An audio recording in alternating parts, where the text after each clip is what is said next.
Hey Adam, Hello. Hi, how you Josh. doing? All right, how are you? I'm good. How's California? It was good. I'm back. Yeah, Oh, I see. yeah. Yeah. It was great though. It was a great trip. We went to Joshua Tree and all these great spots. Oh, awesome. Yeah, it was a nice, really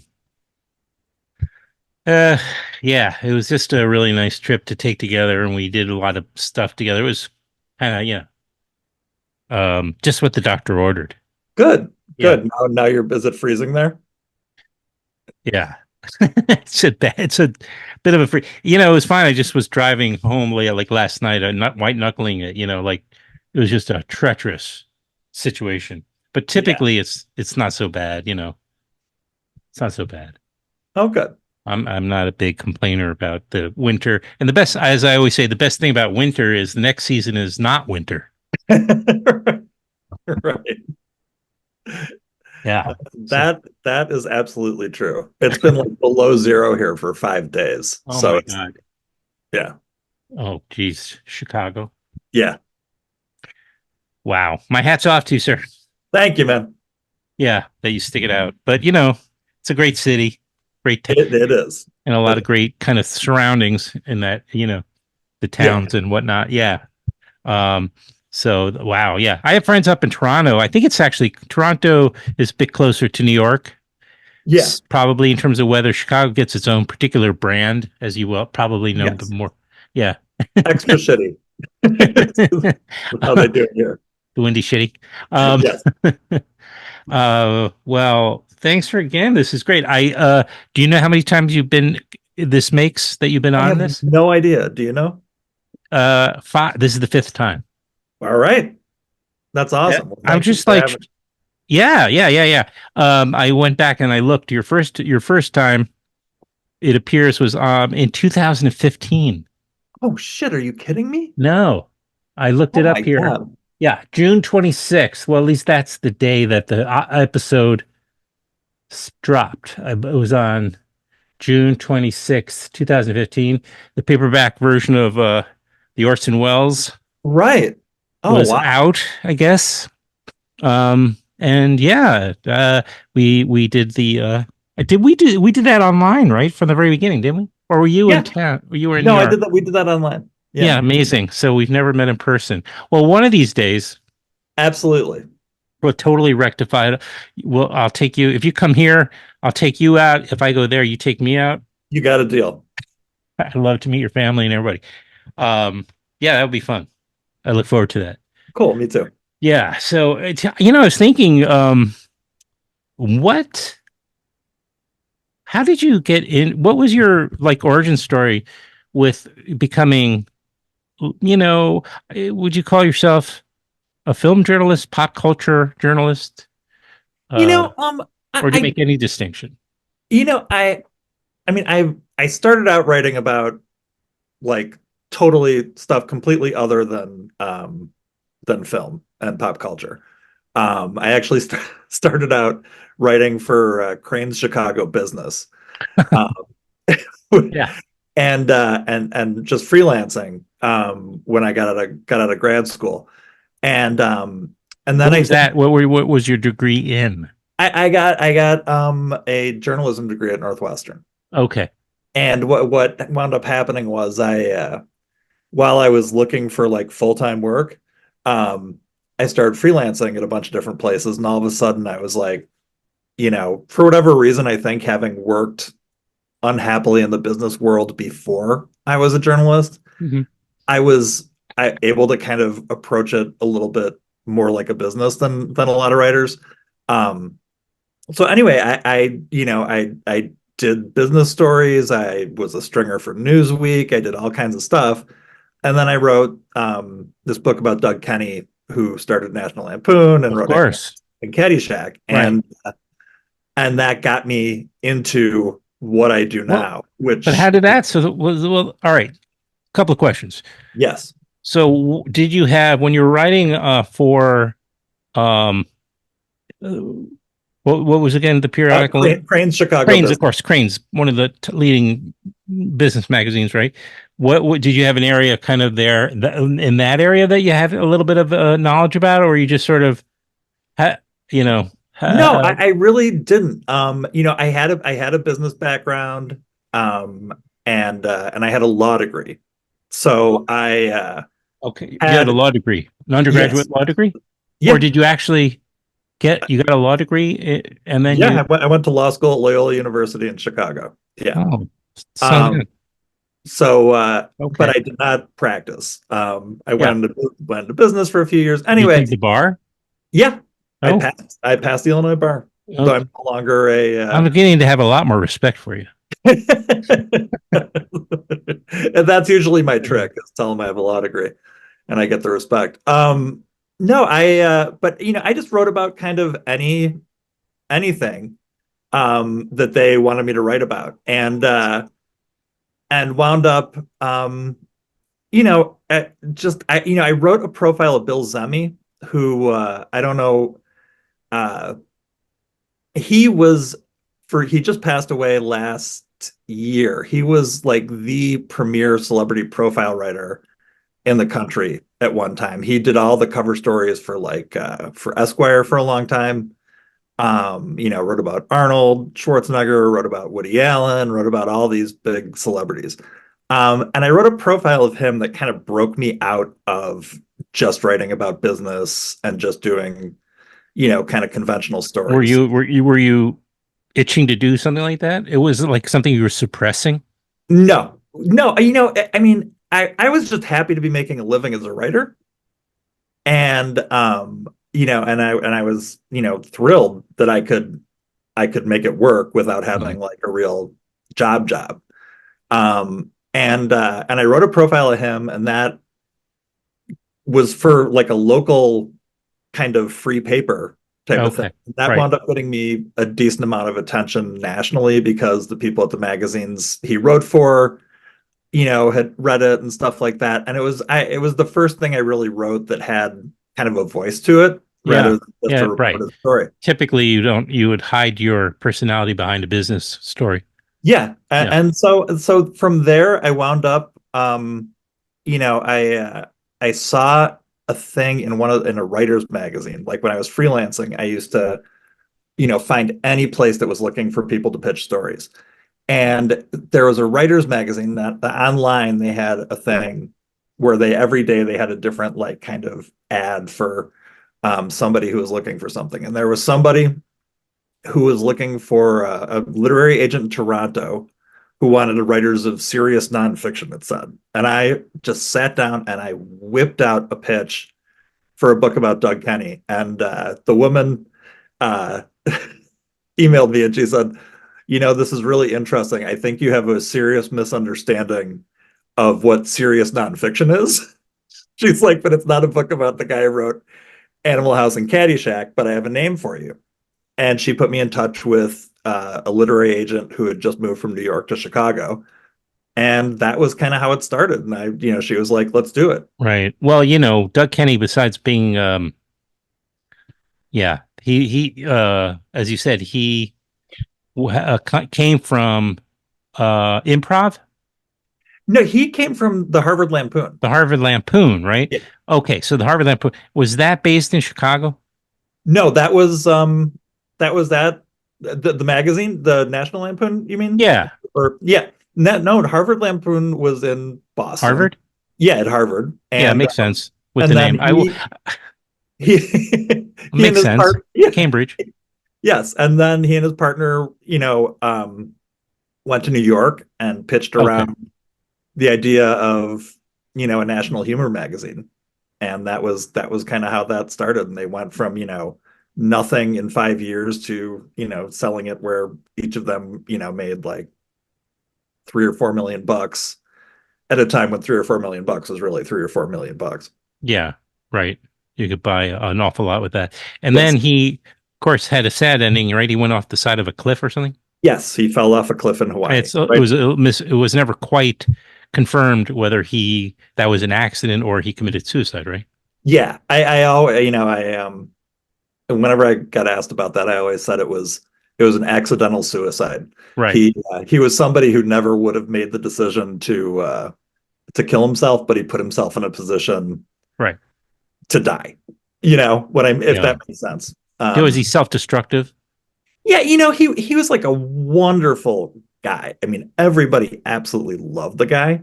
Hmm. He had a self-destructive streak. He had kind of a self-loathing streak. He was very charming, very smart, obviously very funny.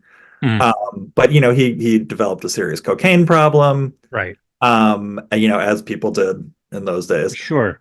And yeah, and then Yeah. he died very mysteriously. He'd been with Chevy Chase on vacation in Hawaii to get off of cocaine. Um, and then Chevy went back to LA and Doug stayed a couple extra weeks and wound up vanishing. Right. Wow. Fun. So where did the story, I mean, where did that idea come from then to do a book on, did you just, yeah, I don't know. Yeah, sure. So when I went to a boarding school in Boston for high school. Oh, And when I was serving Saturday morning detention in the library, I read an Esquire cover story from 1981 about the life and death of Doug Kenny.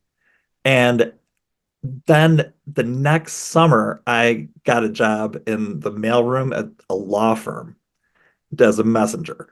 And the guys who ran the mailroom were like the most awesome degenerates who ever lived. And they had every National Lampoon like ever published. wow. And so I spent the whole summer, all you did was sit around, drink coffee, and Right. you wait to deliver mail twice a day. And Right. so I read like every National Lampoon ever. And How and old were you?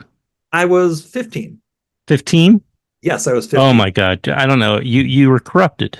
Yes, I was completely corrupted. And I've seen Animal House and Caddyshack, and all that Yeah. stuff before, but like so Didn't they have a picture, a cover with the I'll shoot the dog, yeah, if or you don't buy this if magazine, you we'll don't buy shoot this the dog. magazine? Yeah. Yeah. Yeah, That was the exactly. classic. Yeah. Yeah, and so I literally when this woman had put up this ad for writers Yeah. of nonfiction, I was like, it just clicked. I was like, nobody's done a book about that guy, and I kind of thought of the idea of paralleling his life and the rise and fall of the magazine, because the magazine really was huge and then kind of fell off a cliff, as it were, in terms of its content. So it was, fairly meteoric rise and fall for both he and the magazine. So it just clicked in my head. I'm like, you know, that's the story. And it wound up, I was really fortunate to have gotten to the story before anybody else. And it was good timing and it was a great story. So Yeah. And also National Lampoon produced Lemmings, right? yes, they did. Yeah. Absolutely. That's where, So it was yeah. like it was that and Second City that created the two of them get together, had sex, and created Saturday Night Live.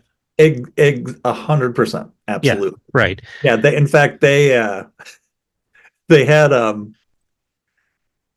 so let's see, it was Belushi, Gilda Radner, Chevy Chase, Christopher Guest, John uh, Candy in there? Yeah. no, not John Maybe not Candy, yet. but Harold Oh, he Ramis. came out of Toronto's scene, right? Bill Murray, his brother, Yeah, Bill Murray's brother, and Bill Murray wound up replacing his brother in not in Brian Lemmings. Doyle Murray. Yeah, Yeah. he Bill Murray replaced Brian in the national. I think just it was called the National Lampoon Show. Right. But at one point, somebody had suggested to the publisher of National Lampoon that they keep all those guys on some kind of small salary, even when they weren't working, so that they had their talent. And he was like, guys like Belushi are a dime a dozen. Yeah. Wow. What a great opportunity for you. Yeah, it was great. I mean, I kind of owe my career to that. That was, it just was one of those things that, for a medium-sized independent publisher, and it wound up really taking off and getting reviewed everywhere and all What that. year did that book come out? That was 2006. Okay, 2006. Let's flash forward 18 years, Yes, here I am. or just short of that, and here you are with me here on Filmwax, and we're going to talk about your latest article, or maybe it's not your latest article, it's your recent article, certainly, which is called A Man Out of Time. Yes. Which, it's just, and you co-wrote it this time with Marc Freeman. Yeah, Marc and I worked on it together. Is he gonna Zoom bomb us? Is he gonna jump? I should have invited him on. I'll text him. He can join us. Yeah. Yeah. That just came out over the holidays. Yeah. And this is an article, oddly enough, about another one of my favorite films ever. Like, I discovered this film a long time ago. I guess, been rewatching a number of my favorite Robert Altman films over the years, and including, of course, Nashville, right? MASH, right. McCabe and Mrs. Miller. There was like a handful of these films that I just, because they got the most attention for so many years, that I would, watch over and over. And there are a few others. And then I just started to spread out, thinking I got to see everything that he's done, Yeah. And one of the first ones I saw was The Long Goodbye, and it changed me. It was one of those films that I didn't expect it to be better than almost. I think it became my favorite Robert Altman film. Yeah, me too. And it's funny. My favorite Altman film probably before that was The Player. Mm-hmm.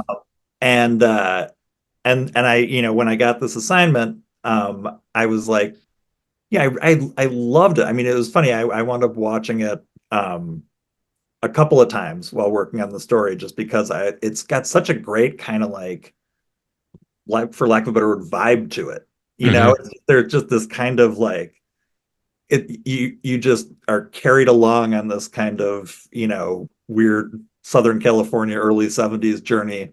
And I loved it. I would agree. I think it's one of his best films. It's still, if anybody hasn't seen it, Elliott Gould plays, of course, Mickey Spillane. Yeah, that's who it is. Sam Spade. I know, Sam Spade. And, in an updated version, and really kind of a really super brave thing, considering, Bogart was the archetype for Sam Spade. And, to cast that against type was just a brilliant move. It was like, we got nothing to lose, let's just see how far we can take this idea. And I still use as a litmus, I will say to somebody, my cat, I'm going out getting cat food. I'll say, he only eats Curry Brand cat food. And if they understand, if they get the reference, they're a friend of mine, Well, what percentage of people get the reference? Very few. You're right. You're very selective.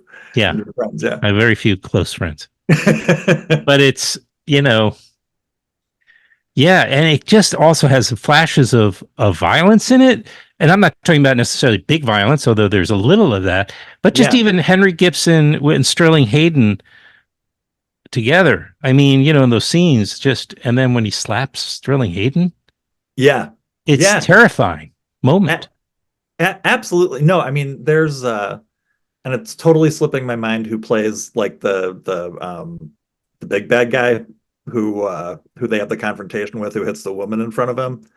But that scene is like just such horrible, like but stunning violence. And it really, I mean, it's got such great like performances. Sterling Hayden is just heartbreaking, amazing in that part. He is so what a brilliant actor. And I mean, honestly, do you ever read his autobiography? Ever read his memoir? No, and you know what? I always have meant to read it because I've always thought it would be something that probably would be like Yeah. First of all, just as he was a fascinating guy. I mean, I know, all that stuff. He took his kids and sailed around the world, Right. and Well, this book is about that. oh, really? Okay, cool. Yeah, Yeah, and it's written like a Faulkner would write or how a Hemingway would write. The guy was a real writer. I mean, he yeah, was it's just unbelievable. I mean, I went down the rabbit hole with him because I have a whole also subject about the Hollywood blacklist and and just the witch hunt in general, yeah, the blacklist, the communist, witch hunt, and he really was. He gave names, and yeah. Under huge he really duress. did him in. Right? Yeah, What? under huge duress, right? I Oh, mean, I mean, I don't think any of them didn't do it under great duress. right, I right. mean, I shouldn't say that. Even Elia Kazan, I'll say, gave names under great duress, but he dug his heels in so and that I have no sympathy at all for him. But I actually, it's like I think the majority of people who Hollywood industry people who gave names did so under a tremendous duress. Yes. Whether you call them a victim or not of the Hollywood blacklist is, it's a I guess the subject of conversation or debate, but with him, I think that plus the alcohol really did him in. I mean, by Yeah. the time I don't know if you ever saw that documentary that those European, I think they were Dutch or German filmmakers made, where he's on the boat, he's on the river. No. It was. I'll point you to all this stuff Yeah. offline because it was on the Criterion Channel for a while because they had a whole Sterling Hayden, I think, theme for a while. Huh? And he was, I mean, obviously mentally ill when they Yeah. made this film. But I know I'm getting far afield from our I'll subject talk here. about Sterling But Hayden with you. but I just have a real deep love of him and his work that he's left. Like between that and Doctor Strangelove and what was it called, The Killing, Yeah, The Killing. the killing, Absolutely. all these incredible movies that he left behind, but maybe most of all, The Last Goodbye. Yeah, no, it's funny. My dad, who like was a very quirky guy. I knew who Sterling Hayden was when I was 5 years old because my dad Really? loved Doctor Strangelove so much, and Oh he wow. always, Yeah. was like talking about Jack D. Ripper and and then Sterling Hayden. So I was aware of him from an oddly young age for somebody Yeah. born, Right. in my time. Yeah. You should write an article about Doctor Strange. Yeah, no, I actually I would love to. I would love to write about that movie. Yeah, You know, you know, that's just one of my all-time favorites as well. I know it's like, supposed to be, but it really does live up to its name, and yeah, its no, it's a great movie. reputation. Dimitri, yes, of course I'm happy to talk to you, Dimitri. No, Dimitri, no, No. no. Yeah. Oh my God. Getting off topic here, but um when did you discover what was your experience? I described mine of Yeah, my introduction to Long Goodbye, and then I've seen it probably half a dozen times. I just recently watched it again, introducing it to my girlfriend, but I'd never seen it. yeah, I mean, it's funny. I had there were a handful of movies that were on when I was a kid. Hmm. That were like the late movie or like the after school movie. But it's so funny. I mean, I grew up, in the 70s, and like, obviously, like it was very, for, three networks and a couple UHF stations, and they were always showing Smile by Michael Ritchie, which was totally inappropriate for kids, but which I saw like 50 times. Taking of the Pelham 123. Right, of course. Yeah. Yes. And The Long Goodbye was on. Really? That I Yeah, don't like remember. just a little bit, but like I remember I had seen it. And then, when I've been like contributing to Airmail for a while, and you know, just kind of pitching stories, and I was like, looking at films that had anniversaries coming up, and I was like, oh my God, The Long Goodbye. I haven't seen that since I was, a kid. And then I rewatched it and I was just like, this is such a cool movie. And Mark, who I worked on the piece with, had done an interview with Elliott Gould, that he had actually sent me the video of. Wow. And I was like, huh. I'm like, let's pitch this. And so that was I'd kind love of, to see that. yeah, it was great. He was a wild ride. We'll get Mark on here eventually. For sure. Absolutely. I'll put you guys in touch. But Thanks. yeah, it was and yeah, and so anyway, he had interviewed Elliot, and so like I, was like, hey, let's do this piece to Airmail, and they bid on it, and it was That's great.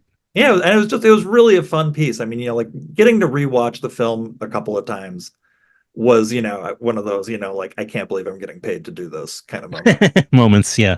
What did you discover as we do us types that, are fans of this era of filmmaking and who watch, every couple of years, maybe we'll catch up with some of the favorites. We have a pool of maybe 20, 30, 40 films and we rewatch them over the years, Right. and we discover new things about them. And so I'm just wondering if you had any kind of experience like that in these two watches. Like, was there something that came out of it? Sometimes it's even just a change of your perception of characters. It doesn't have to be a particular, moment that you just noticed out of nowhere. Because of course you do see more details the more times you see something, Yeah. but your perspective can shift on just the characters or the story or the plot, whatever. Yeah, well, I mean, when I grew up, I think, and probably as I watched The Long Goodbye a couple times when I was a kid, I was probably like, well, why isn't Elliott Gould just hilarious in this part, right? Because I always Right. thought of Yeah. Elliott Gould as being, Yeah. as essentially a comic actor. And so his performance is so, I mean, he was, I wound up, going real deep on Elliott Gould in general when I was working on that. And he was like a stage kid. He had grown up, performing, and he went to, one of the schools for kids who had, acting and artistic talent. But so that was really, it was really interesting to rewatch it, not with the idea of, oh, Elliott Gould's going to be hilarious. And just to really look at him as an actor, purely as an actor. And then kind of reading about, how Altman went about shooting the film. Hmm. One of the nice things about getting to write about stuff like this is you get to learn a lot of stuff about filmmaking. And, one of, and, and I don't know a lot about filmmaking, but I learn a lot of things about filmmaking. And, the, just reading about how they, to kind of create the feel of the film, they had flashed the film, which was exposing it to more light for the first two acts of the film, and then Ah, kind of then did not flash the third. And flashing, is the process of exposing it to light, yeah. Right. which I wouldn't have known exactly what it was until I was working on this. So that was really cool. And then it's such great kind of that Altman storytelling, that just kind of very natural um way of telling a story that's not so, like, and then the hero does this, and then they, wind up in it's not formulaic in the way that so many films are today, Right. where Yeah. you American films. yeah, American films, yes. Where you tell the story in where the hero has, the problem, where the hero has to fail and then the hero succeeds and all that. And it's like, Altman films are so different from that, and it's just such a cool way of telling a story. Yeah. What was I thinking of? Oh, did you ever see? I'm really good at just getting off topic. It's one of my areas of We have that in expertise. common. So Did you have? This is only because this is maybe the last new Elliott Gould movie that I had never seen before, and I watched it probably since the pandemic, but I don't remember exactly when. The film he did with the late Christopher Plummer is a no, Canadian film. what is it? Really, did never knew about it. It's a caper, um, and really offbeat film, really well made. I'll look it up for you. I'm going to Yeah, look up all these I'll have to things check for it you out. because I want to recommend it. But yeah, it's a very like obscure Elliott Gould movie made in Canada. Pretty sure Okay. in the 70s. Did you see him on Ray Donovan at all? Did you ever Yes. watch that show? He Yeah. was fantastic on Yeah. that. Yeah. Yeah. He's never bad. I Yeah, mean, he's maybe was he always bad on Friends? I don't know. He was just making money on Friends. He was right. not utilized. But Yeah, but other than that, I'd say just about everything I've ever seen him in. yeah. I No, have enjoyed on some. he's great in those Ocean's 11 movies. Yeah, And he's just he's and maybe it's the fun. only reason to watch them, really. I mean, Yes, he's great. And what one of the things that is so interesting about him too that I think kind of gets lost is like for a brief period of time he was it. I mean, he yes, was on the cover of Time magazine. married He to the number one female star in the country. Yeah, I mean he was for about a 4 year period, Yeah, after Bob and Carol, Ted and Alice. yeah, He was he was as big a movie star as you would find. right. And then maybe gave way to him and Burt Reynolds, right? Right. What are the odds of that? Yeah, I was working on another project that was about why the 70s were better than other decades. And one of the things was we had far better Burts back in that decade. We had Burt Reynolds and Burt Convy. We had all the good Burts in the 70s. Burt Convey. That's true. And Ernie and Bert, if you have to Yes, really go there. and that was what the guy I was working on it with pointed out. Naturally. Naturally. Exactly. Yeah. Um, all right. Well, The Long Goodbye, again, in the cast, you've got Ellie Gould, you've got Sterling Hayden, we mentioned, Henry Gibson, one of the Altman stable actors, Yeah. right? Was, of Yeah. course, very memorable in Nashville and plays a real unpleasant character once Yes. again in this film as well. Boy, he was good at that. Oh my, he was so great at being just weird. Yeah. I wish He got it. He understood. yeah, totally. He I was don't know that many other movies he's made. He certainly was best. I mean, the best thing he did was those Altman movies, much better than Laughing. yes, absolutely. No, he was great and such a, I mean, like a presence that doesn't exist anymore, right? I mean, Right. you couldn't think of who the modern equivalent of Henry Gibson. I mean, he was Yeah. just such an odd, but kind of forceful presence, and he was like kind of so goofy yet Yeah. Right. completely ominous in that film. Very ominous. Who else? Who else is in that movie? Jim Bouton, the baseball player, Uh-huh. Did he play uh, he plays he the plays friend Terry? What's his friend is named Terry Lennox. Terry? Yeah. He's a Right. friend of Elliott Gould's character, Right. who is accused of murdering his wife, and that's kind of where the mystery in the story starts. And that was Jim Bouton, who was pitched for the Yankees and the Seattle Pilots, Oh wow. Okay. and wrote the book Ball Four, which was really the Oh, first. is that right? Yeah, Jim Bouton, who wrote Ball Four, played Oh. Terry Lennox in that movie. Oh, okay. Yeah, and That makes sense. some executives said that was a perfect example of Altman's perverse casting. Yes, right. I read that was in the article. Yeah, And and the blonde is Nina Von Palen, Nina Von Palen. which I'm trying to remember off the top of my head what else she ever was in. I'm not sure, but she's what a She's beauty. Very terrific. beautiful. Yeah, she's amazing. Yeah, I no, mean, it's really a great film. I mean, it is. It is. It is funny, and dark, and just the right mouse. It just I don't know. I could see why maybe it didn't find its audience in the day. I don't know. Maybe it did. I just know that everybody should see it. If you're watching this and you haven't, or listening to this and you haven't seen The Long Goodbye, first start off, watch it, and then read the article. Right? Yeah, I for sure I would. If you're going to do one of the two, I would watch the movie. Well, do both. No, but do them in the right order. Yeah. But it's it was the first of the neo noirs, right? I right, mean, right. and it was kind of a precursor to Chinatown and Night Moves and all those films. And it's a terrific film, and it's a great portrait of kind of Southern California in the early 70s. Sure is. And don't run out of that Curry brand cat food because No, absolutely don't. yeah, or get a less picky cat, like less intelligent cat. Well, Josh Karp writes for, among other periodicals, for Airmail. Should there Yes, see that's it right me. there, There, there's my name. and Absolutely. there it is. And I read all of his articles because I'm a fan of his writing. Yeah, of course. And I think we should just do this every time you have an article. I'm in.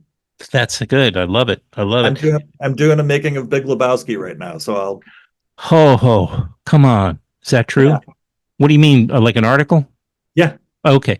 Now, when I was standing on the stage with Steve a couple of months back doing a Q&A with Steve Buscemi, which I was, Uh-huh. I've been traveling and we've been orbiting each other this last bunch of months. We have a Uh-huh. common friend, and we've our lives have finally become enmeshed, and we know each other now. We're becoming friendly, and I'm coming up to my 800th episode, so I'm trying Oh to wow. work on Congratulations. getting him on my eighth. I'm not saying it's going to happen. I'm just working on it, but I think I'll get him eventually. But I'm hoping for the 800th. But um, when I'm standing on the stage at the Woodstock Film Festival and I'm doing a Q&A because he has a new film he directed, and it kind of had its New York premiere there. No, I'm sorry, it did not. It had its Hudson Valley premiere. I don't know what you call it because it premiered at the Tribeca Film Festival. But so I'm standing there and we do the Q&A with the audience. And at the end, I said, Steve, I've been debating whether to do this or not for the last few hours. I'm going to try. And he goes, okay. And I go, where's Pancake's house? So and he cracks up and he says to the audience, you know the reference? And some do, some don't. And Right. then after I walk off at the end, and he was quite, he thought it was, I guess, didn't offend him or anything. So we walk in, and this guy comes and he goes, you should have said, you're in over your head, Donnie. And I like another better, maybe that would have been better, but I've always loved Pancake's house. Yeah, well, and what's funny is I was doing some research, and apparently uh that grew out of the fact that in Fargo, right, Peter Stormare's character Yeah, of course. wanted the pancakes, and then they put it Ugh. in, But to Lebowski. but to come up with just calling it Pancake's house was just, to me, that brilliance, a touch of brilliance. It's just like, you know, I don't know, it's little details like that, referencing, going back to that, you just, long goodbye, that you pick up and you just think are just what makes it all worthwhile. Yeah, no, Um, I always my one of my favorite things in the movie is when he goes when he's like, man, they're nihilists. They don't care about anything. it's right. It's like when Steve Martin said, those French, it's like they have a different word for everything. I can remember that. Uh, but this new season of Fargo, which, by the way, I don't know if you like the TV series, the Hulu show, Yeah, but the new season is great. it's amazing, and it directly references the film more than any other season. And it's Right. ending tonight as we speak, or today. And we were traveling last week, as you know, so I've got a double two-shot episode for Fargo tonight. I'm going to watch. Oh yeah, no, you're I'm caught up until the Okay, tonight's episode, so yeah, and it ends tonight, right? yeah, it ends tonight. And Yeah, boy, is John Hamm a great bad guy. yeah. I was a little skeptical at first, but he's lived up to it. Yes. And I just, this season finally put it back on the map for me. That the series being really good. But well, I'm very excited. So when do you have a deadline for the Lebowski article? As soon as possible. I'm working Right. on interviews. I You interviewed get Jeff paid for these Bridges. things. Yeah. Yeah, and I interviewed Tara Reid so far. And and I'm working on the rest of the cast. So, I see. but Jeff Bridges he and Tara Reid were both great interviews and very, But cool. do you need Steve? I do actually. You need him? Yeah. Okay. Again, offline. My friend who I'm seeing Thursday. Let's end this right now. Sorry, folks. Josh and I get very excited when we talk. We're gonna make brunch plans later on this too. What's that? I said you and I are gonna make brunch plans on air. Yeah, right. But stay on. But we're going to say goodbye. Again, the name of the article is called. You could interrupt it, of course. We're not so. What? A Man Out of Time. It's about the long goodbye. You can read it on Airmail. Subscribe to Airmail. And we'll look forward to Josh Karp's Substack eventually. You got it. All right. And you'll come back on soon. Anytime. Thank you for having me. Of course, all the time. Thanks. Cool. Thank you, Adam. Let me just hit stop and recording.